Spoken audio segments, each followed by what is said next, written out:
Halo guys, assalamualaikum warahmatullahi wabarakatuh. Gimana kabarnya semua teman-teman? Semoga selalu dalam keadaan baik-baik saja. Oke, kali ini kebetulan tadi saya melihat sebuah postingan yang mana curhatan Mbak TKW yang bekerja di panti jompo atau mungkin menjaga kakek di rumah sakit ya. Yang mana di sini dia menceritakan seperti ini. Kebetulan si mbaknya itu di tempat dia menjaga neneknya, yaitu di rumah sakit, ada salah satu Mbak TKW yang baru datang dari Indonesia, kurang lebih baru 1 bulan ya. Mbak ini baru bekerja 1 bulan dan menjaga kakeknya yang sakit di rumah sakit. Yang mana di situ, yang anehnya si mbaknya ini, ya si akongnya ini kan disewakan rumah sakit yang kelas VIP ya, yang mahal. Namun di situ, di samping mbaknya itu menjaga akongnya yang sedang sakit, yang anehnya tidak dikasih untuk jatah pientang dan tidak juga dikasih uang. Otomatis mbaknya itu kelaparan ya, sampai 1 hari nggak dikasih makan loh. Karena biasanya kalau di rumah sakit Taiwan itu, yang saya tahu sih ya, itu tidak ada jatah makan untuk penunggunya. Biasanya penunggunya itu akan beli makan sendiri ya, kebiasaannya seperti itu. Namun untuk sekarang saya kurang paham. Namun di sini dari cerita mbaknya, si mbaknya ini sampai tidak dikasih makan seharian, dikasih uang juga enggak. Dan karena dia emang anak baru, jadi dia mungkin mau ngomong susah ya, terus mau mungkin minjem sama temennya juga malu karena belum kenal. Dan bukan hanya itu saja, si majikannya itu ternyata sangat cerewet dan galak.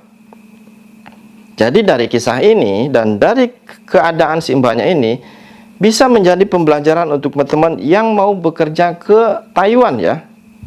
Coba apabila ini posisi kalian, nanti kalian bekerja di Taiwan menemukan hal-hal seperti ini, setidaknya kalian bisa, dengan video ini kalian bisa untuk mencari solusi, yaitu mungkin mencoba untuk mendekati teman di situ ya, teman satu Indonesia, mencoba untuk curhat, ataupun mungkin bisa pinjam dulu, ataupun mungkin kalian kalau sudah bisa bahasa bisa minta jatah ke majikan ya. Karena si mbaknya ini mungkin selama ini belum pernah atau mungkin tidak pernah melihat berita-berita seperti ini ya, akhirnya dia kaget setelah datang ke rumah sakit menunggu pasien, namun tidak dikasih makan dan tidak dikasih uang, sampai kelaparan dan si mbaknya itu sampai lemas ya. Dan di situ kebetulan sebelahnya itu kan yang jaganya orang Indonesia juga, dan si mbaknya ini pas melihat mbaknya itu sangat lemas ya, kelaparan, akhirnya langsung dibelikanlah makanan oleh si mbaknya itu.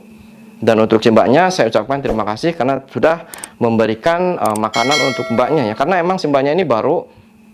Jadi kendalanya dia pertama mungkin karena takut juga sama majikan, yang kedua dari bahasa belum lancar. Nah itulah dari faktor kalian akhirnya ya seperti ini, pasrah dan menerima. Makanya di sini untuk teman-teman kalian yang mau berangkat ke Taiwan itu, pertama ya kalian harus pintar bahasa. Jadi kalau kalian nanti sudah bisa ngomong, setidaknya ya, kalaupun mungkin dari dasar-dasarnya, apabila kejadian seperti ini kalian bisa ngomong, "Lopan, gimana ini saya nanti makannya gimana?" Jadi kalian harus ngomong ya. Otomatis nanti ya mungkin saja si majikan itu lupa atau gimana ya. Jadi kalau kalian sudah mengingatkan, "Lupa nanti gimana saya makannya?"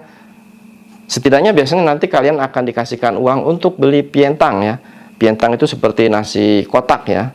Jadi kalau seumpama kalian nggak bisa bahasa, coba ngomong nggak bisa, sedangkan mental kalian lemah ya, mau ngomong mungkin takut karena sudah keduluan majikannya galak, akhirnya kalian takut. Akhirnya kalian diam sampai pasrah ya, sampai pingsan. Makanya di sini dari video ini sangat penting ya untuk teman-teman yang mau berangkat ke Taiwan. Apabila kalian mengalami hal seperti ini dan kalian mungkin sudah bisa bahasa, langsung ngomong ya ke majikan, "Bapak nanti saya makannya gimana?" gitu. Apakah saya harus beli atau gimana gitu. Dan apabila mungkin tidak bisa ngomong ke majikan, kalian di situ cari orang Indonesia, mungkin boleh pinjam dulu atau gimana ya. Ceritakan hal sebenarnya karena majikan tidak ngasih jatah uang gitu loh. Jadi jangan sampai diam saja. Saya yakin justru hal-hal yang seperti ini, berita seperti ini penting sekali khususnya untuk teman-teman yang mau berangkat ke Taiwan. Karena kalian jangan terlalu memikirkan bahwa di Taiwan itu indah ya, majikan itu semuanya baik. Enggak, semua itu semuanya bullshit ya. Majikan itu menjadi baik, menjadi sayang sama kalian setelah majikan itu melihat kerja kalian itu bagus, apa yang disuruh diselesaikan dengan benar ya, dan kalian itu nurut dan mengerjakan sesuatunya itu dengan baik. Nah disitulah baru majikan akan sayang sama kalian. Jadi nggak mungkin tiba-tiba kalian datang kerja aja nggak benar, terus disuruh ini itu nggak benar, nggak mungkin majikan itu akan sayang ataupun mungkin suka sama kalian. Yang ada setiap ketemu pasti akan dimarahin, dan kalian apabila mentalnya ciut ya dan kuat, mentalnya ciut dan mungkin seperti kerupuk ya, ya udah, yang ada nangis ya, pengen pulang. Ya memang seperti itu kejadiannya. Makanya di sini untuk teman-teman yang mau datang ke Taiwan, agar mental dan fisik kalian harus kuat ya, harus terbiasa dengan sesuatu kekerasan, atau mungkin seperti kalian itu harus mencoba untuk berani ya, berani bertanya, berani untuk meminta ya. Karena untuk orang Taiwan itu biasanya kalau nggak diminta, biasanya mereka itu ya diam saja. Jadi mungkin pengen melihat juga kalian, reaksi kalian itu seperti apa. Jadi kalau mungkin nanti terjadi seperti ini, kalian setidaknya bisa ngomong ya, minta ke majikan. Dan kalau tidak, cari teman-teman yang satu se-Indonesia ya, yaitu orang Indonesia ya. Saya yakin di rumah sakit di mana saja untuk di Taiwan itu pasti ada orang Indonesianya. Jadi kalian jangan diam, jangan malu atau gimana ya. Kalian nanti gimana mau makan coba.